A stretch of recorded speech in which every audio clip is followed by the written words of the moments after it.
Hello everyone. So I did a video last night where I was testing out having a red dot on at the 3 o'clock position on this primary arms 5 to 25 by 56. Okay. So initially I started off with the piggyback, and when I found this in the piggyback position, on top at the 12 o'clock position, I was needed to get my head off the gun. And because my face had no contact with the stock, I was doing a lot of fishing around when this was up in the 3 o'clock position. So what it is, I swung this, or I loosened it up and I just swung it around and I put it in that 3 o'clock position. Actually what it is, I made it loose and then I just kind of rotated it just a little bit until I got it into a position where all I had to do was, like, from the scope, just rotate the gun a little bit like this. So I can go from scope to gun, and I still had 4 points of contact. And what I found is, and I was testing this out last week as well. I did a video on it with the 5X, with a scope that only goes down to 5 power. Okay, when I'm doing target transitions, I have to come down on the gun, see the next target, and come up on it. Come down on the gun, see the next target. I can't go target, boom, boom, boom, boom, because basically I get the distortion of the 5X throws me off. Okay, with the red dot, I'm able to stay in the scope, right, or in the optic, and go boom, boom, boom, boom. I'm able to go target to target transition. Now this isn't anything that earth-shattering, right? I'm not the first to do this. This is the first time that I am working with a 5 to 25 scope. All the other scopes that I worked with in the past were basically LPVOs or red dots. Now the other scope, because I did have fixed 4 power scopes or 3 to 9 power scopes, but I never really did any tactical type of shooting with those. Okay, so now this scope over here, this 5 to 25. Basically this is it has a combat reticle in it. It has auto ranging on the size of a man. So I'm trying to develop like an emergency CQB type of ability, right? So that's why I'm learning basically what the limitations are. So yes, with the scope I can just use the scope, but I gotta come up, boom, come down, find my target, come up, boom, come down, right? Whereas with the dot on the offset, I can go boom, boom, boom, boom, without having to come off the gun. Now, I was practicing this last night at night. And then I was just going to upload that video, but I realized that you guys really can't see the setup because it's probably too dark for you guys. So that's why I said, hey, let me just do a little segment, a daytime segment of what I did last night, and I'll put the two together, and then you guys can kind of see. You'll know what I'm doing at night because you will have seen it in daylight. Okay. So what I'm going to do first is I'm going to work with just. Let me just go just with the scope, and what you're gonna find is that I gotta lower it, come up, right? So if I'm here, right, I gotta come up, right, come down on it, come up,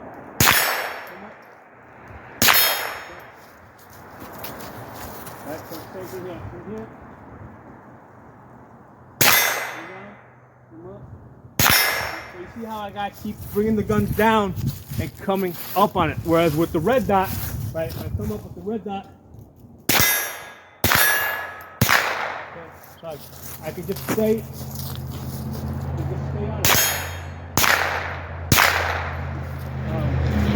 So yeah, this does add a little extra bulk, and it adds a little extra snag. But yeah, definitely, because obviously if you're running a gun like this, you intend to be fighting a long distance game, right? But in an emergency type of situation, where you end up in the CQB type of fight, having the red dot there, it does give it an advantage. Now this is not the dot that I would want to keep on there. I would probably put a pistol dot. However, I didn't want to take a pistol optic off one of my pistols to put it on here. And like right now, this isn't going to stay on here, right? Because I'm still studying the scope, learning it. And I'm studying it like in isolation, right? So like I plan to go to like a 1,000 yard range and do some distance shooting. Well, I'm not gonna lug this out there with a red dot on it. I'm just gonna take it off, because I don't need it for that particular for that particular type of practice that I want to do. So yeah, I'm gonna attach now the night shooting that I did, and see how you guys like that.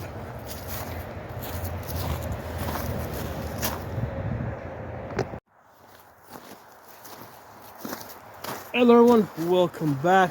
I'm testing out the Primary Arms 5 to 25 by 56 today, okay? So as you guys can see, we're doing a little night shooting. The sun just went down. So I've got a red dot mounted at the 3 o'clock position. Initially, I tried 12 o'clock, right, the piggyback position. And what I found that I was basically fishing around for that dot, because what would happen is in the 12 o'clock position, my head would have to come way high. I had no anchoring point, right, because this is a pretty high scope. I had no anchoring point in order for me to be able to get my head consistently to the right position. And I was just like fishing around looking for the dot. Now this red dot that I'm using here, it's just a 2-MOA dot, okay? It doesn't have a circle dot, okay? It's not a pistol dot with the ACSS. That would probably make this a bit easier. The reason why I put this on there is because this is the only red dot optic that I had laying around that wasn't on a that wasn't already mounted on the gun. So I said, hey, we're just doing some experimenting. So I just grabbed whatever was free. So piggyback I found was not working for me. I was fishing around too much. In this 3 o'clock position, what I'm finding is that all I gotta do is just rotate the gun and I'm on it.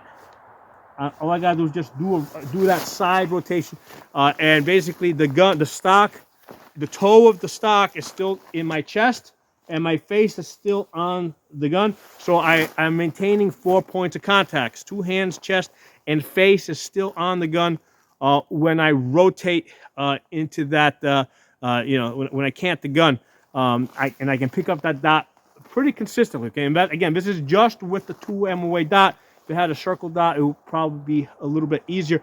Now, one of the things I've been doing is I've also been testing out the scope itself, okay?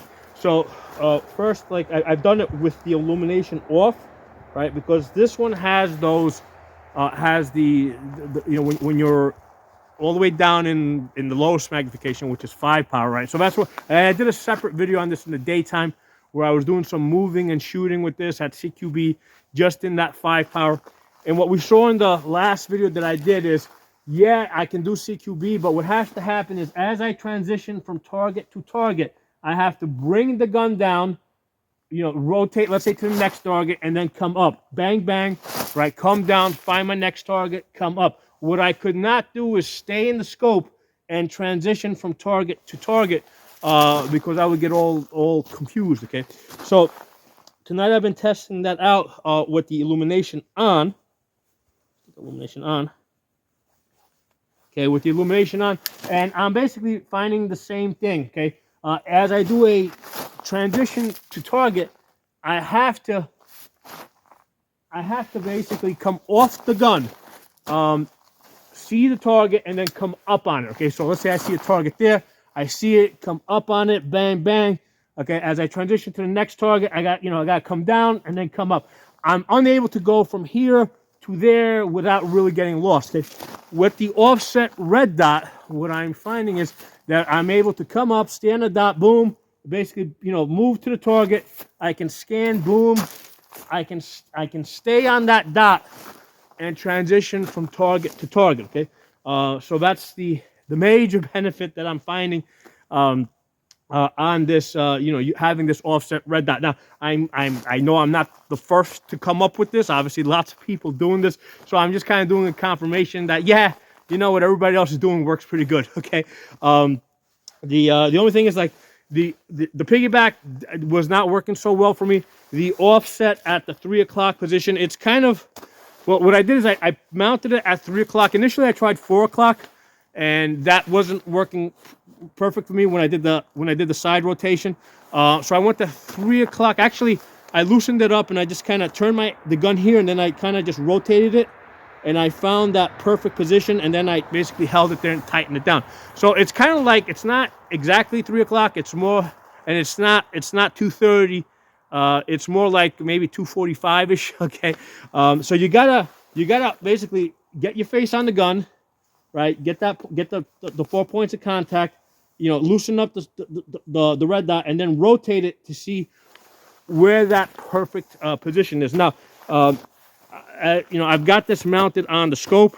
You might say, well, what about mounting it on an offset rail off the gun? And I actually got the offset rail in there, and I'm going to do that tomorrow, okay? Because right now I've got this mounted on the body of the scope, on the tube of the scope itself, okay? Tomorrow I will try it off on an offset rail that comes off the Picatinny, off the off the handguard basically, and we'll see if I'm able to get it in the same position, because right now it's in a position that works good for me. Okay, so let's do a little bit of shooting. So I'm going to do both. Just flipping around, coming up. Okay, that's good. See, I have to come off the scope.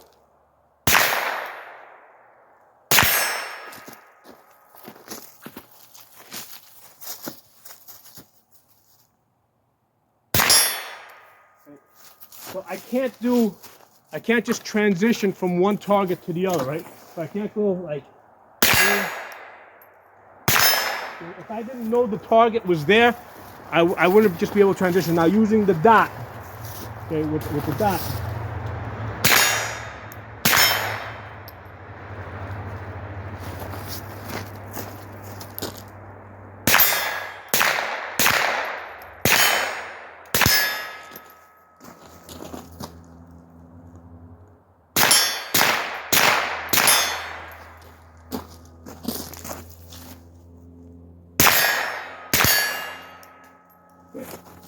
So it's definitely a lot easier to do the target transitions with the dot versus staying in the scope.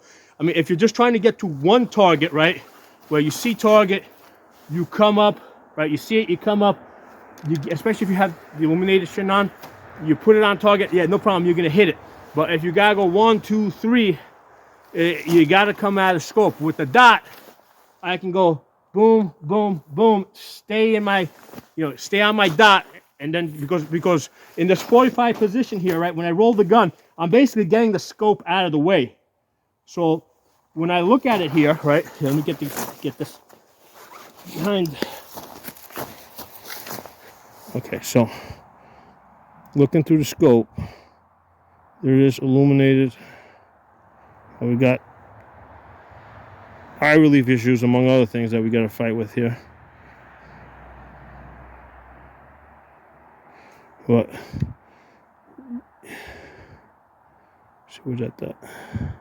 There it is. Okay, so once I line this up, you see how with this in that 45 position, right? It's kind of like here.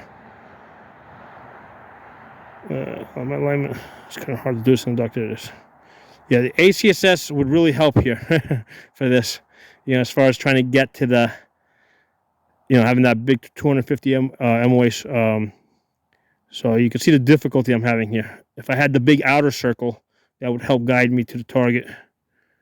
But that is definitely easier than that.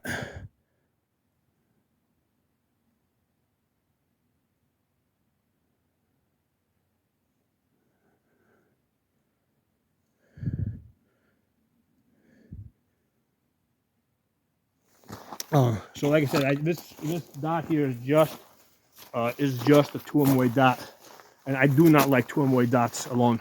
It's definitely 65 MOA because for one thing, it allows you to do range estimating. I've done videos on that, right? You can size up a man inside your 65 MOA circle and see how far away they are. But certainly in a situation like this, more if you have the outer circle, it helps guide you to the center. If I put a pistol optic on this, right, the 507 ACSS, that would probably be even easier. Another thing we didn't cover is left side transitions. How does a left side transition work with this? Let me get this back on. I gotta get my hood on in order to get the strap. Let's do a quick left side transition. So left side transition, swim out of the gun. You're here, yeah, it works. I mean, it's not as easy because your head now, okay, left side transition, your head has to come off the gun. Right, so for a left side transition, I don't have a good cheek weld. So I gotta float my head. So yeah, I gotta do more fishing around. Let's take a couple of shots. Now Now I'm curious. I found a way to make this video even longer.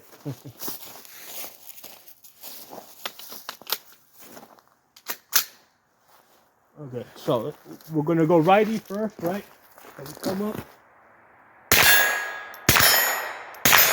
Nice and easy. Swim out of the gun. Transition to the left side. Okay, now there it is.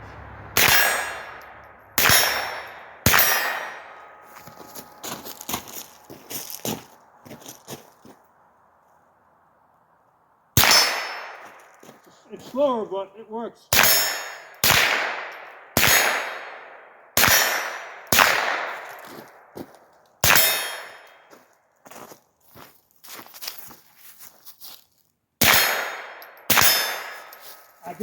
I can stay in the red dot. I can stay in the optic while I do the transition. Once I'm on it and I find it.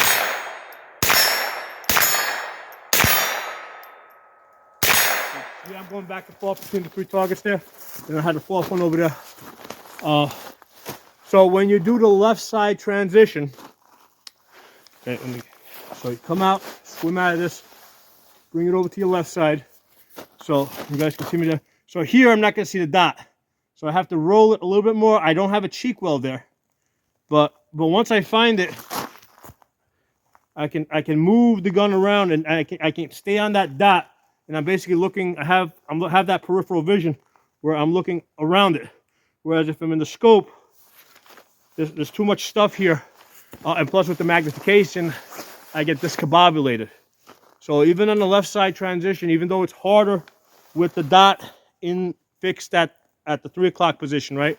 When I go to the left side, it's harder, but it seems to be still easier than staying in the optic, you know, which is basically the lowest magnification is 5x.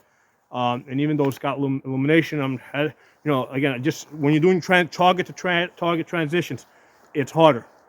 So there's my, that's what we've learned tonight. Hope you guys enjoyed the video. Talk to you all soon.